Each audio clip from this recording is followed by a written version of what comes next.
Welcome to Fearless Females, where ambition meets resilience. Meet your guide, Lori Jones, president of Fidelis Wealth Advisors.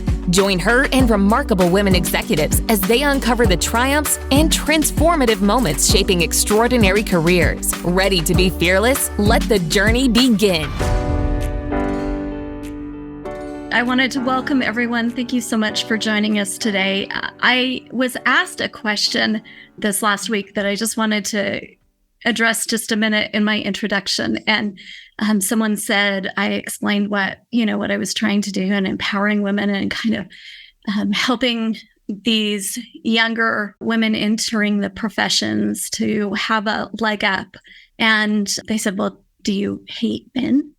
And I said, no, absolutely not. I just wanted to let you know that we have so many great, wonderful men out there that support us. Sam, my partner here at Fidelis Wealth, has been nothing but supportive my entire career as a mentor and as someone who encourages me to do new things. Sometimes when I'm sure he's biting his tongue so hard he can hardly talk, that he lets me run with these ideas and encourages and supports. We've got great fathers and brothers and sons, and also very supportive of us as we navigate this professional career. So I just want to shout out that, we just have so many wonderful, we focus on empowering women and welcoming women to the room.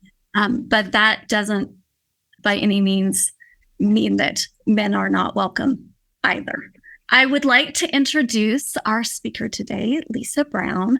I actually heard her on a podcast and reached out. I loved her story. She's an author. She's a financial advisor. She is someone who has been through a professional career and kind of run the gauntlet and has some really valuable tips for us on how to balance our life as we are thinking of how do we do everything. As women, sometimes we are asked to do everything with kids and husband. And I really have appreciated Lisa's insight into this. And so with that, Lisa, I'm going to go ahead and let you take it away. Thank you so much. Well, good afternoon, everyone. I'm so glad to be with all of you today. So discussion that I want to share today, and we'll certainly have plenty of time at the end for questions, is about juggling corporate life with breadwinner status. And when I think of breadwinner status, those words, if you're a single female, you are the breadwinner in your household automatically. If you're in a long-term relationship or marriage, that could be that you and your partner or spouse are both working and you make more money. Or in my case, and this wasn't always my story, and I'll share that with you, but in my current scenario, I am the sole breadwinner in my house. I've been married for almost 20 years to my husband, and he is currently a full-time dad. So however that works in your household or those friends that you know that you may want to share this talk with, certainly I'm not trying to stereotype that this is, just a married couple where there's the woman earning the income, which is the case in my family. So just really quick about myself, and you can read more about me on my LinkedIn profile, which I try to keep pretty up to date. And feel free to follow me on LinkedIn because I do try to post a lot of educational content on there, financial education content. I've been really fortunate during the last 2 decades in this business to have some great male mentors, as Lori mentioned, to help kind of show me through the process here, going up the ladder in corporate America and wealth management. I have had the fortune of being in several wonderful publications like the New York Times, the Wall Street Journal. I've written 2 books for women, personal finance books for women, and then 1 finance book for corporate executives that I wrote for my company a couple years ago. The 2 books that I have published, the first was in 2019, and it's called Girl Talk, Money Talk, The Smart Girl's Guide to Money After College. And the second book, which came about 2 years later, was Girl Talk, Money Talk 2, Financially Fit and Fabulous in Your 40s and 50s. I never really had a desire to write books. I do love to write. I've written tons of articles and white papers. But about 2015, I started to get the string of phone calls from women who got my name from so-and-so, and they urgently needed to come in the office and meet with me. And they were all in their 40s and 50s. They all had suddenly received a pile of money, whether that was through a divorce settlement or a spouse that passed away early. And they were totally petrified and paranoid, really, to make any decision with their money because they had never been responsible for money. Growing up, daddy took care of the money, and then they got married and husband took care of the money. And I was really frustrated by what I was seeing. And one day I'm out running and I thought, instead of being frustrated by what I'm seeing, I'm going to do something about this. So that's why I decided to write these financial books for women. And going back to Lori's earlier point about men and welcoming men to the room, it was actually my son at the time, I guess he was 10 years old, when I published my first book. He said, "Mommy, why does this not matter to boys? Why is this not important to boys?" And I said, well, first of all, thanks for calling me out on that. And I said, it does apply to boys. The messages in these books apply to boys and girls. I said, but girls sometimes go through a little bit different experiences in terms of how they handle money, or people assume that they're going to be responsible for money or not. I said, so that's why I wrote it a little bit more talking to the girls than to the boys. So as I was thinking about my journey towards breadwinner status and how things have changed, I came across some really interesting statistics over the last 5 years. And this is just doing some online research about the number of women in these are typically married couple situations that are now earning as much or more than their spouses. So the stats right now are showing anywhere from 30 to 50% of households, you'll find the woman is earning more money than the man. And I do think that with a lot of the DEI initiatives over the last few years, we will continue to see more women being elevated in more senior positions and leadership positions. And that oftentimes comes with more financial reward. So I do think that this trend will continue to increase. So let me start kind of at the beginning of my journey, and I hope that helps to set the stage for some of the takeaways that I'll share with you today. My husband and I met when I first moved to Atlanta in 1999, and he does remind me at that point in time, he was making more money than me, and I think that was probably true. He's 5 years older. He was a little bit more into his career than I was. But early on in our relationship, we both realized that his job was to make the stable income and my job was to make the big income. And I did spend some time in my earlier career where I had commission as part of my compensation package. And so that's a little bit where that phrase came from. We did decide to start a family. And in 2008, found out we were pregnant with our twins, boy-girl twins. 2008 in our industry was a very challenging time. So in the fall of 2008, the financial world was collapsing. We saw major financial institutions going under, getting bought up by other firms.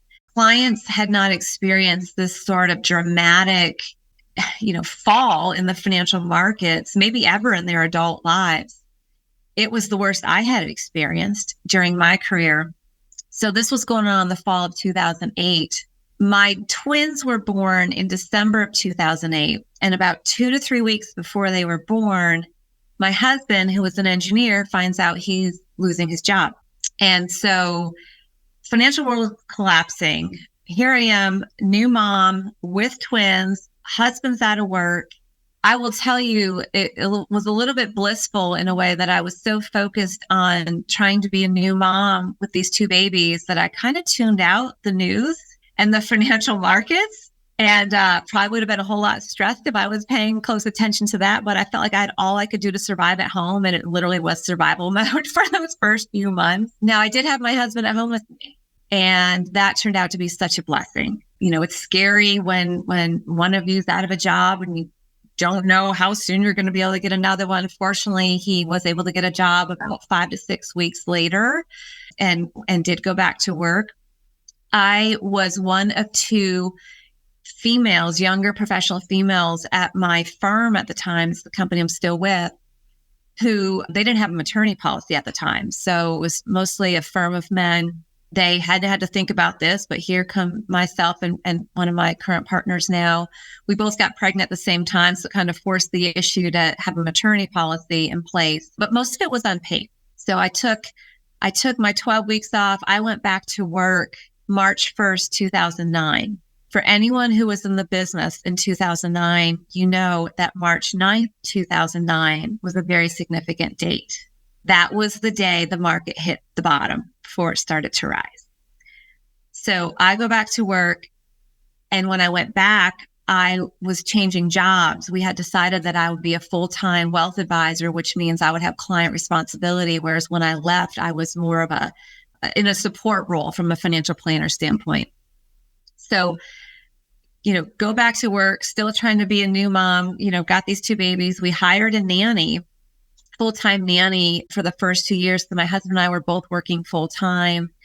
And that worked, pretty well. We were both able to keep our heads above water, but got to the point where we realized that our kids needed more than the nanny could provide. And so as convenient as it was for us to have somebody coming to our house every day and to be there, we ended up transitioning our twins into daycare, full-time daycare. And so one thing I should have mentioned is we do not have any family in Atlanta. All of our family was and is in the Northeast. So we were having to, be the ones to do the to and from daycare. And one of those kids got sick. It was on us. We didn't have any help nearby. But we did end up deciding a little bit into this experiment that we would hire a morning nanny, somebody who would come to the home, be there. I think she came at like 6 or 6:30. She would be there until the babies woke up. She would drop them to daycare. We would get to work, get on with our days. I will tell you that was like the best money I ever spent because I didn't start my day stressed out. And so one of the things that I learned through my early phase of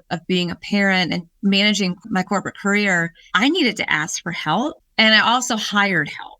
So up to that point, I really thought I was superwoman and can do it all myself. And it took me being a new mom to realize I can't do this myself. And so I really relied on other people, again, whether it was, hiring help or whatnot. Well, I had a low point in my life, in my personal life, and you wouldn't know it in my professional life, but my professional life caused me to have this low moment in my personal life. So kids, our twins are at daycare full time. We do have this morning nanny. She had another job after she left our house in the morning, so she was not available full time to help us. My husband at this point, he got that new job in 2009. That required him to travel quite a bit. So he was in Texas this one week on a really cool project. And I was set to deliver a retirement planning workshop at the Coca-Cola company one morning. I think it was on a Wednesday morning. And so in Atlanta, traffic is everything. So in order for me to be there at 8 a.m. at Coca-Cola, I needed to leave my house about 6 a.m. to make sure I could avoid traffic, get there without my hair on fire, and get ready to present the seminar. Well, the Coca-Cola relationship for our company at the time was huge. Coca-Cola really was the foundation of how our wealth management firm got built. So this relationship with Coke and working with Coke execs actually went back to the 1980s.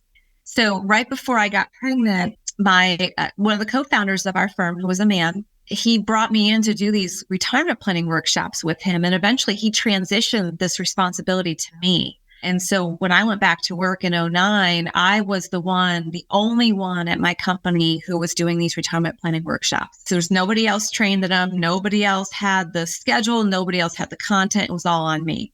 And it was a great, great career and opportunity for me, career experience and opportunity. But what happened one night, a Tuesday night at midnight, my son wakes up and he's got an upset stomach and things are coming out all sorts of angles of him. And I couldn't bring him to daycare in the morning. You cannot bring a physically sick child into daycare.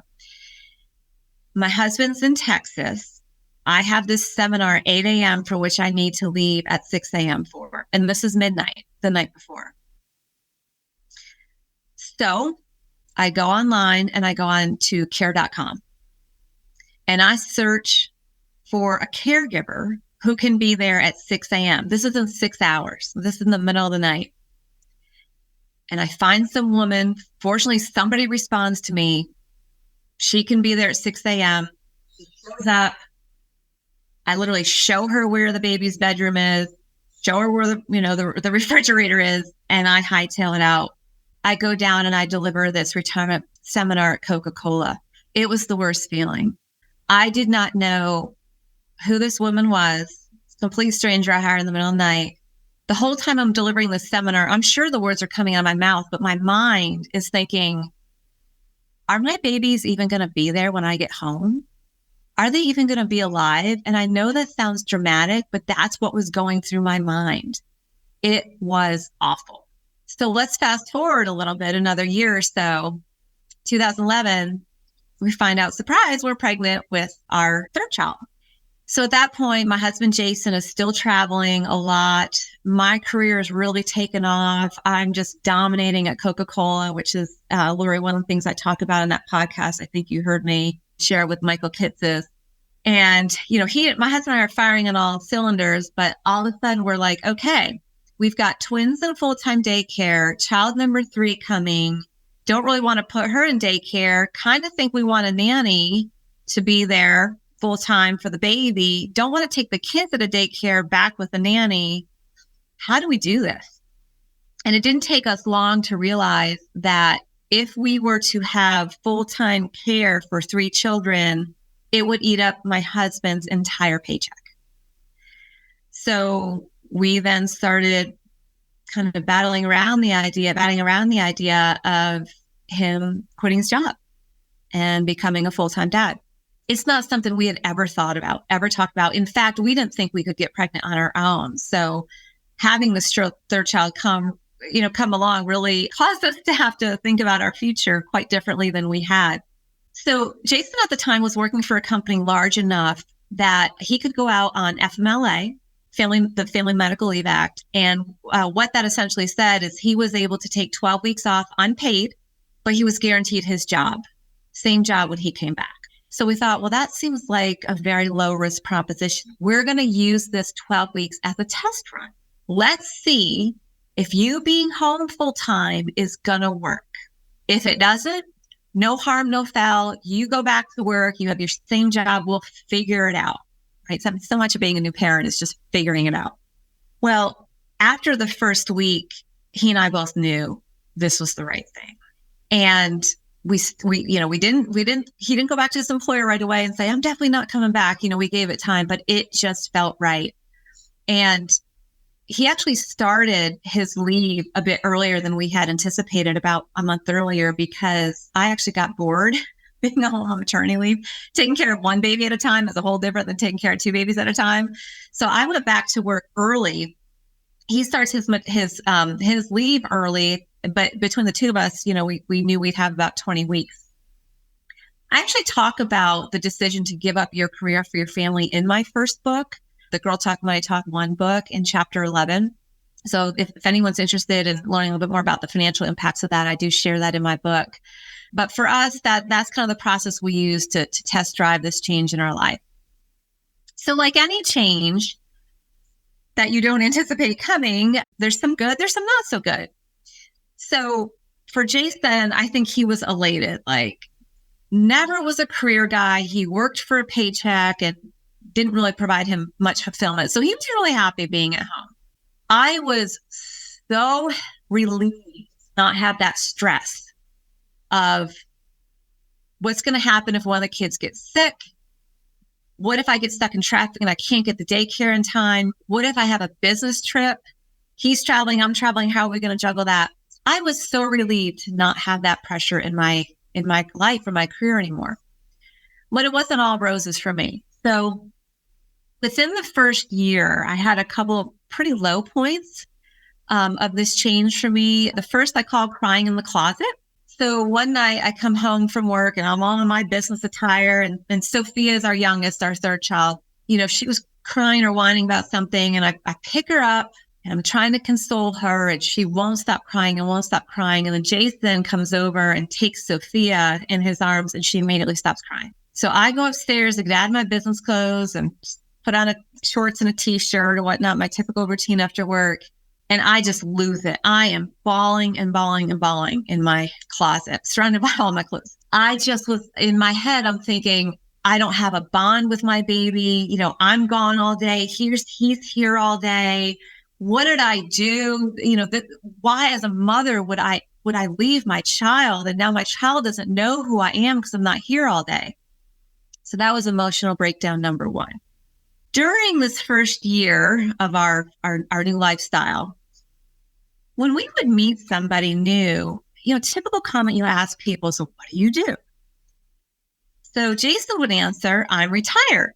And he'd have this big old grin on his face. I'm retired. What I witnessed people, their expressions on their face was like, wow, that's really cool. Good for you. Way to go. You must have rocked it in your career. And in my mind, I'm thinking, no, you actually weren't rocking it in your career. I'm rocking it in my career. And that's why you can be home. But I didn't say that out loud. I didn't say that to these strangers or anyone. And nor did I say that to him, how much that bothered me hearing him say, I'm retired. The third low point was all this was bottling up inside of me. One morning on the weekend, he and I are working out in our basement. And after we're done, I'm like just sitting on the floor of our basement. And I'm just like, I got to talk to you. And I just started trying to tell him about all my feelings and what was working and what wasn't working. And I was almost just like vomiting these words out of me. And of course, he's looking at me like she's lost her mind. I have no idea what she's talking about. I didn't know that there was a problem, and so the fact that I kept it so bottled up inside of me, I was not able to effectively communicate to him in one of our few moments of peace and quiet in our house what was going on with me. And in fact, I caught him off guard, right? We had just finished a workout. He was not expecting to have this big old conversation about our relationship. So these are lessons that I learned that I hope if any of you or your friends go through this, these are stories that you can share with them about kind of what not to do. And I had a lot of my first year. Well, I told you how happy I thought Jason was. And he was generally happy. But it wasn't all roses and unicorns for him either. So we live in the northern suburbs of Atlanta. We live in an area where a lot of women are full-time moms. Not a lot of career women in my kind of sphere of where I live and raise my kids. Same time, Jason doesn't have any friends that are available during the day to hang out. All of his male friends work full-time. So he would take the kids to the pool, the water park, to playgrounds. He'd be the only dad there. Most of the women that were there with their kids didn't talk to him, didn't interact with him. And in fact, he would tell me stories about how he's on the playground chasing the kids around, and all the other kids would kind of come and want to join in the fun and chase around. And so he was like the dad entertaining all the kids on the playground. And he would come home and just shake his head and be like, these women don't pay any attention to their kids. Like, I don't understand it.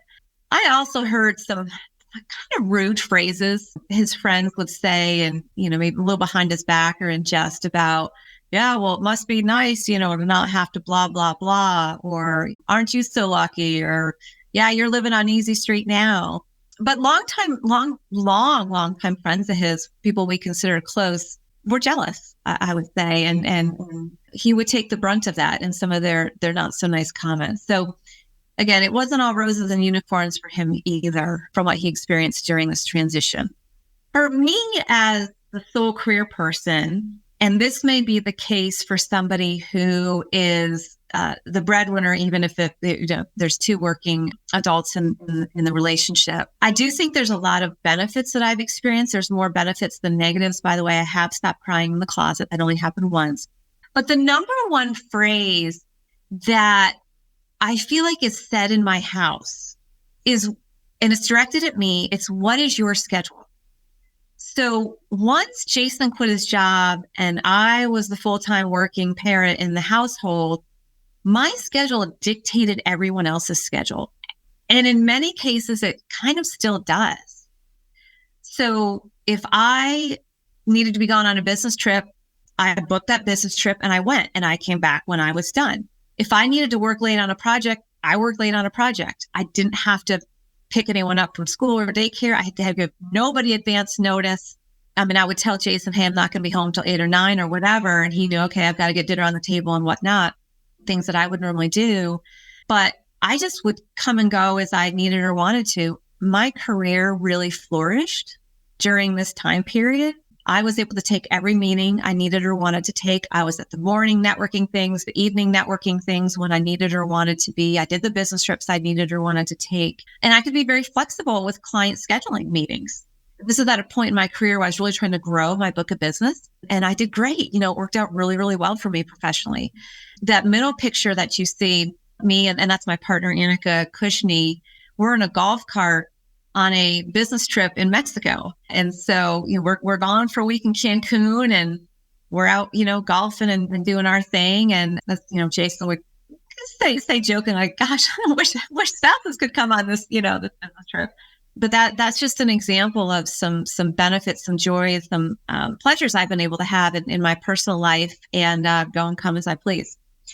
Also, having a full-time parent at home has allowed me to get involved in things outside of work that I have found interesting and really enjoyed. And that's a lot of nonprofit work. So I've coached a group of girls on Girls on the Run program. I've been on charitable boards for about a decade. I've been in leadership positions in many of these organizations. Those all most of those things happen outside the normal working hours. So that is time away from the family. And I've chosen to do those things because I really enjoy them and they're important to me.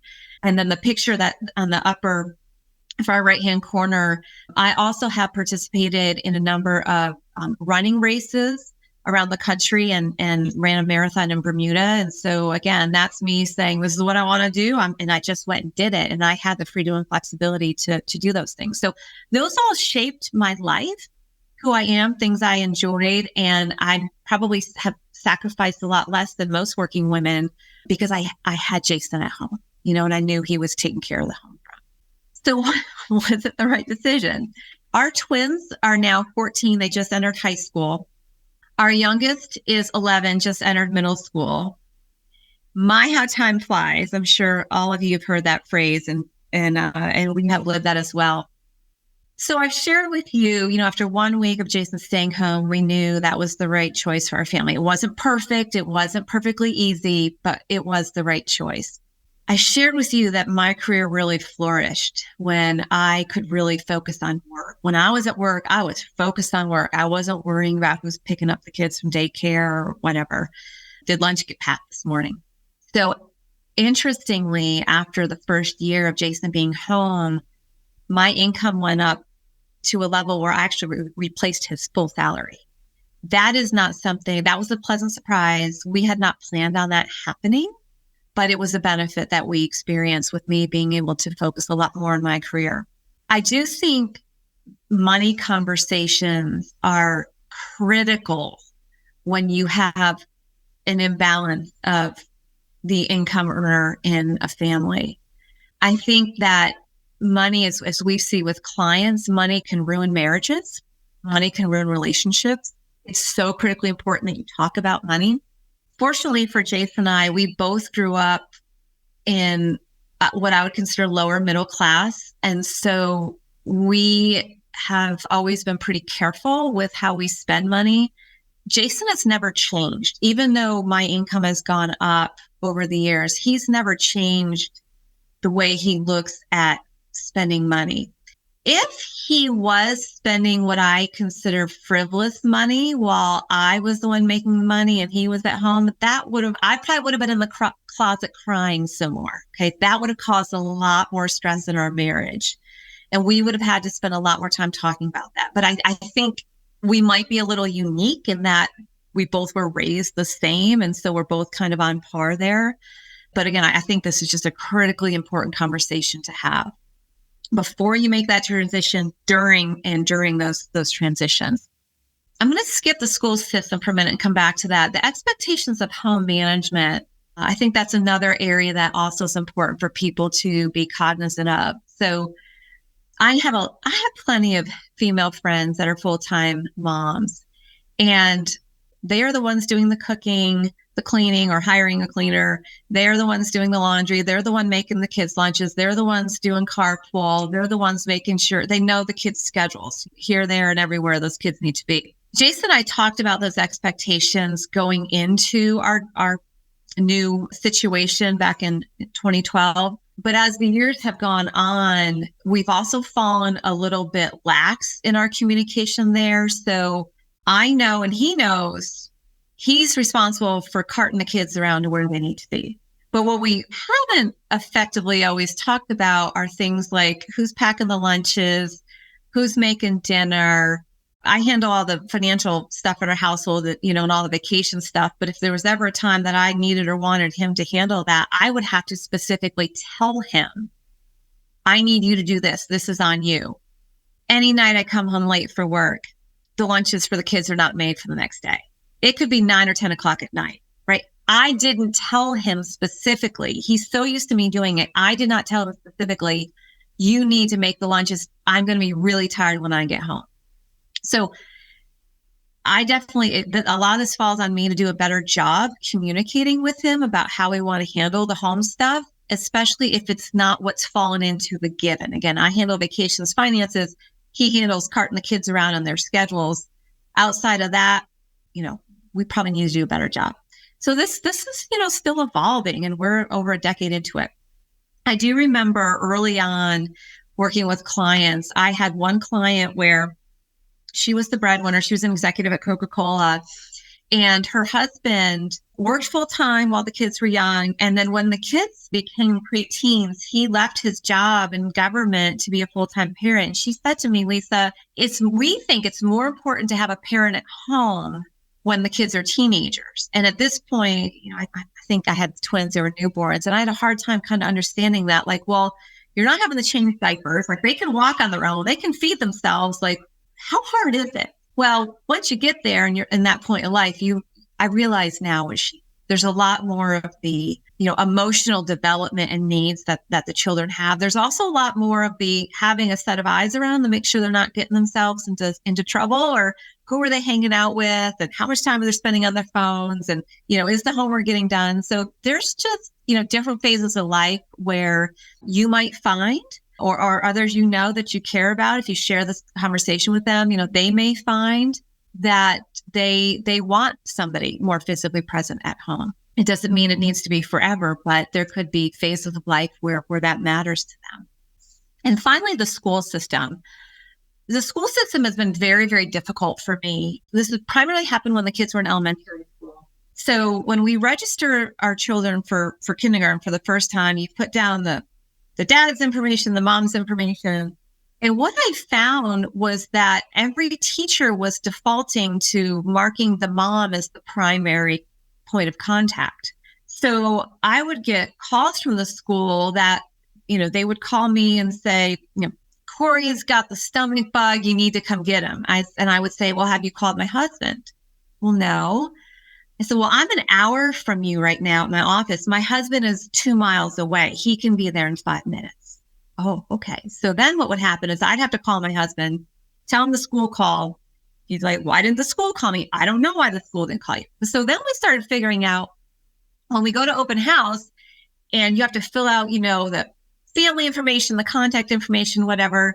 I actually had to get to the point with the school system where we were not filling my name or phone number or email address out at all, which meant any information coming through the school had to get funneled through Jason, who then had to funnel it through me if it's something here I thought I needed to know about.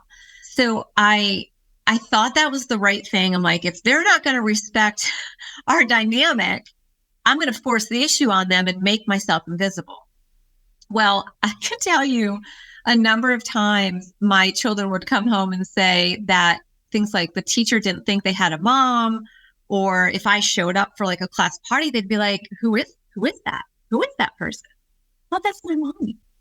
It was just really weird. I can't say that going from one extreme to the other was the perfect solution, but if you find yourself in a situation where the school system always looks to the mom to be the primary parent, and that's not the situation in your house, communicate. I did eventually, once my kids got to 4th or 5th grade, it seems like the teachers finally got it, but those early years, they did not get it, and they did not respect or remember or honor that, mommy wasn't the first one to be called. And mommy guilt, which is something I believe I will always have. I think as women, as moms, we bring this upon ourselves way more than we need to. So I can feel guilty about not being at home enough. I can feel guilty about the kids' teachers not thinking they had a mom. I can also feel guilty that I left at 3 p.m. to go to take my, daughter to the doctor, and I left work early. So there's all sorts of guilt that can come in from every angle of where you spend your time when you're a parent. I also believe this applies to dads as well. Now, I'm obviously not a man. I don't experience this, but one of the things I've really tried to do through my personal experiences and my role in my company and my career is to encourage my younger associates, whether they're male or female, to make sure they're not trying to hide those responsibilities at work that they have at home. If you've got a sick child at home and you just cannot be focused at work because you are stressing out about this issue going on at home, I would much rather you feel comfortable saying that to me than having your work slide and me start wondering whether this is part of a bigger issue going on.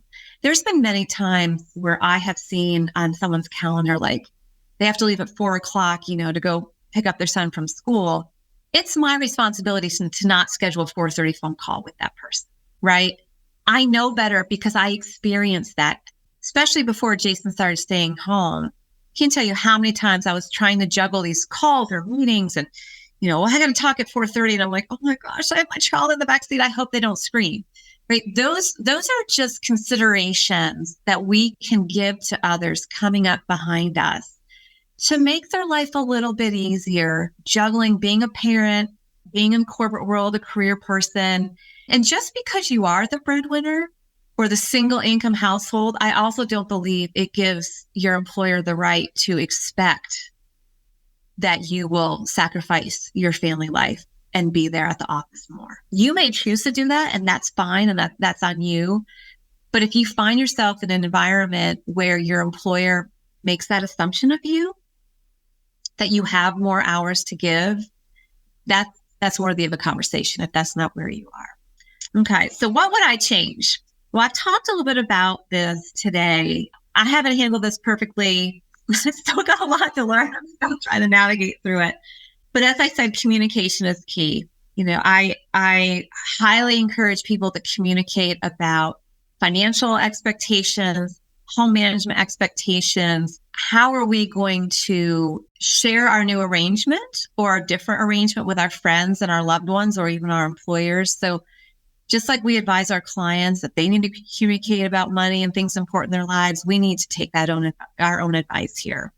Budgeting on one income in advance, if you're in a situation where there's 2 incomes coming in and you're thinking about going to one, as much advance notice as you have, try to live off that one income and see how it goes. If it is so tight and you are stressed out and you are fighting, maybe it's not the time to go down to one income. It's better to learn that before somebody quits their job than after they quit their job. I'd also recommend checking in with your partner every 6 months and just have one of those, how's it going for you? What are you feeling? How am I feeling? What's working, what's not working? And I would schedule the time rather than what I did, just blow it out on the floor of our workout room on Saturday morning when he was least expecting it. So schedule these check-ins every 6 months and allow yourselves to know going into this, every 6 months, one of us can say, hey, I'm out. We got to change. Good piece of advice I heard a few, maybe it's a year or so ago, not too long ago, when it comes to your marriage. And I wish that we had done this, especially when our kids were little. Every 2 weeks, you should have a date night. Every 2 months, you should go away, just the two of you, for one night. And every 2 years, just the two of you should go away for a week. It is so easy to let family and career and just everyday stuff consume you. As a married couple, or if you're in a long-term committed relationship, taking that step back and just pushing all that other stuff to the side, I think is incredibly helpful in addition to the 6-month check-in. So that's why I put that on that slide. That doesn't really have anything to do with being a breadwinner or not. I think that's just really good marital advice. And then also always respect the other person's role in public and private. So like I said, I got so worked up when Jason would tell people I'm retired. When I finally told him how much that bothered me, he stopped doing it. Had I never told him that, I probably would still be hair on fire every time I heard that. And so conversely, he should not be portraying me as the weaker of the two. Not that he does, but if you were portraying me as the weaker of the two in the relationship, like, well, I decided to quit my job and she can't do it, that would be disrespectful. So always respect the other person's role in private and public, because you know there's benefits to each of you. And just so some final words here. Don't compete with your spouse for your respective roles. You each have your own roles and own them, and respect the other person's role. Jealousy is an ugly word, especially when it comes to parental responsibilities in your marriage. Understand your finances. Know that other people are going to have their opinions about your situation. You need to figure out how to tune this out. And then finally, like everything, this is a journey and nothing's set in stone. So change you make today doesn't mean that it's going to be your situation a year, 5 or 10 years from now. So I'm happy to answer any questions if anybody has any. Thank you, Lisa. It's really interesting how I think that these young professional women that are coming up, they're going to have a different situation, than the traditional. This is what a boy does. This is what a girl does. And our offices and professional environments are going to have to adjust to that for sure. I know that at least 2 other professional women in my life have stay-at-home husbands. And I'm sure that being on the front end of that kind of change, it's really interesting, the different points that you brought up. So when you were going through this and kind of doing the change and becoming the breadwinner and stuff like that, how did your company adjust to that for you? Did they, were there challenge points there, or did that just smooth? Once your husband stayed at home, everything was fine? So in our business, we have a lot of autonomy, and I probably went into a bit of overdrive in terms of how much I was working and wanted to accomplish. So I think the company and my bosses at the time would not say that they had to push me, nor did they try to slow me down. So I went for it, and I achieved. Now, granted, I had plenty of help along the way.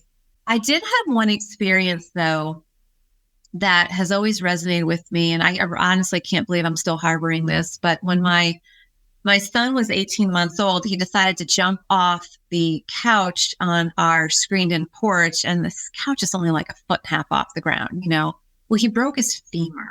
So think about this, at 18 months, he's in a spica cast with a diaper. And we had a full-time nanny at that point. So we had to call on the reserves, the grandparents, to come down and help, because he was in this cast for, 4 or 5 weeks, whatever. But I remember there was a client meeting that I was the junior on at the time, and had done all the prep for, and the senior partner, these clients were coming into the office the next day. I didn't get any sleep the night before. I slept with my 18-month-old son in this hospital bed. And so I had told my senior partner kind of what happened. And he's like, well, you're still coming in for the meeting, right? And I'm like, yes, of course I am. And I'm thinking, oh my God, like my 18-month-old son just broke his femur. I was in the hospital all night long. He wanted me to come in because he didn't want to, well, let's just say he wasn't prepared to run that meeting. Okay. So I go into this meeting. This is a really great couple. The husband was the senior director of security for Coca-Cola, and the wife was a nurse for Children's Healthcare of Atlanta, the children's hospital that I happened to be sleeping in the night before. And however it came, they asked, how are the kids, whatever. And I said, well, you're not going to believe what happened yesterday. And the clients were beyond appalled that I was there. Like, what are you doing here? I mean, they felt horrible that I was there. And it gave me almost this sense of, oh, wait a minute. So I'm not the one in the wrong here. Like, this is not a reasonable expectation.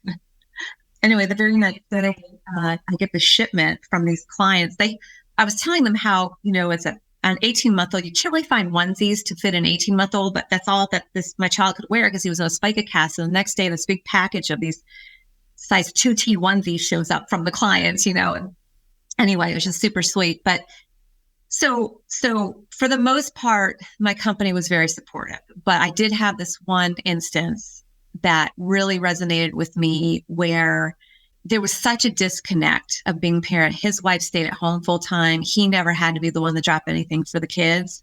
And he just didn't see that connection and why that was so important for me. So hopefully as we progress, now and into the future, more and more corporate environments will be understanding of the balance between families and corporate careers. But again, if you see something going on, don't hide it. Like, I would bring this to the attention, because maybe the person that's making those rules or those judgment calls simply does not have the awareness. I agree. Lisa, you kind of talked about having like relationship with your husband, like date nights 2 weeks, and then like every 2 months, and then every 2 years. What are your little things that you do with your kids to kind of cultivate? Like, what are your tips and tricks for cultivating relationships with your kids when you are the working mom? Yeah. So even though I'm the full-time working parent, when my kids call or text me during the workday, for the most part, I will drop everything to get right back to them. So they know if they don't hear back from me, there's a good reason for it. And so that's a reliability factor I have found to be important, especially as they got older, that, I can rely on mommy. We have 3 kids. It's zone defense. Getting one-on-one time with them is challenging. And when I can find it, I try to take advantage of it by taking them out for a meal.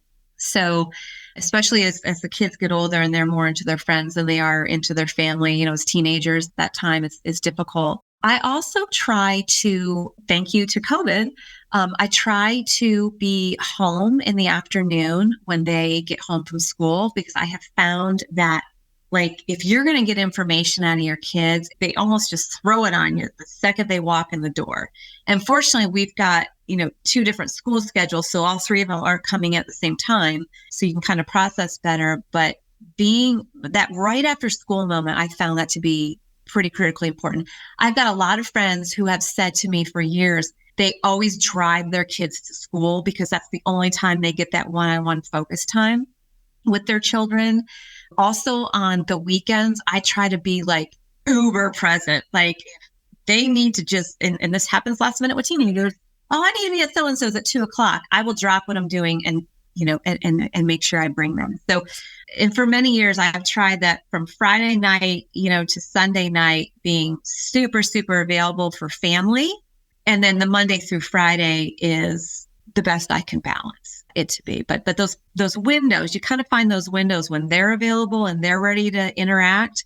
I try to physically be there for that. So prior to COVID, we didn't have this kind of work from home and functionality that we do now. The other thing I will say is, and this especially now happens with my youngest, when my twins were younger, right before bedtime, they'd always say, "Are you going to the office tomorrow?" Sometimes I'd be getting on an airplane. So they would sometimes ask, are you getting on an airplane? And when are you coming? That when are you coming home? They listen more intently, and they call me out if I'm not home when I say I'm going to be home. So if I get stuck in traffic and I said I'm going to be home at 5:00 and I know I'm going to be stuck in traffic, a lot of times I'll call them and be like, "Hey, I know Mama said I'm going to be home at 5. It looks like it's more like 5:20. But I really try to stick to that commitment of when they're expecting to see me walk through the door, because sometimes they will wait for me to get home to then talk about a certain topic if they really want me present for that topic. Thank you. I think it's interesting, the challenges that we face, and I know that dads face them as well, but moms I've watched some of my clients that are having a really difficult time going back to work after having, a baby, and leaving the baby in daycare or leaving the baby with a nanny, and just the guilt. It's really interesting that you kind of address that mommy guilt thing, because I do think that is a real thing that we deal with and hard to navigate. And I guess I thought that if your husband stayed home, that guilt just magically disappeared, but that's not the case. I don't know that I ever would have cried in the closet had I not been in that situation where he was at home and I wasn't. It's just different, it's just it's different different layers of guilt, different angles of guilt, I guess.